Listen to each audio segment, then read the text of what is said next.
নীরব, তোমার কাছে কি মনে হয় একা থাকার মজা কি একটু আলাদা রকম হয়?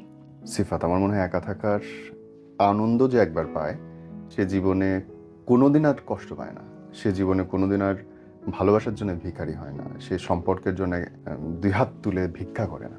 একটা মানুষ একা থাকলে সে তার নিজেকে সম্মান করতে শেখে, তার নিজের ভ্যালু বোঝে, এবং সে যে একা বাঁচতে পারে এই উপলব্ধি যখন তার হয়ে যায় না, তখন সে শের হয়ে যায়, টাইগার হয়ে যায়, বাঘের মতো, যে না ইটস ওকে, আমার কাউকে লাগবে না। লাগবে না, আমি একা একাই আনন্দ করতে পারি, আমার খারাপ লাগলে একাই কাঁদতে নিজেই চোখ মুছতে পারি, আমার কিছু লাগবে না। এবং এই মানুষগুলো ভয়ঙ্কর।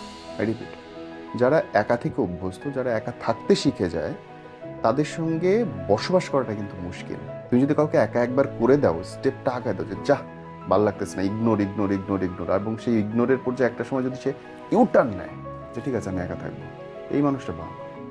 এই মানুষটার কাছে তুমি ভালোবাসা আশা করবে না কোনোদিন। ভালোবাসতে পারবে না আর সে। এই মানুষটা কোনো কিছু দিয়েই তুমি তার পড়াইতে পারবে না। তুমি তার কাছে গিয়ে আবার ওই সেই আগের পুতু পুতু ভালোবাসা চাইবা, হয় না। সো কাউকে একা করে দেওয়ার আগে, ইগনোর করার আগে 100 ভাবতে বার হবে। ভাবা উচিত, 100 বার।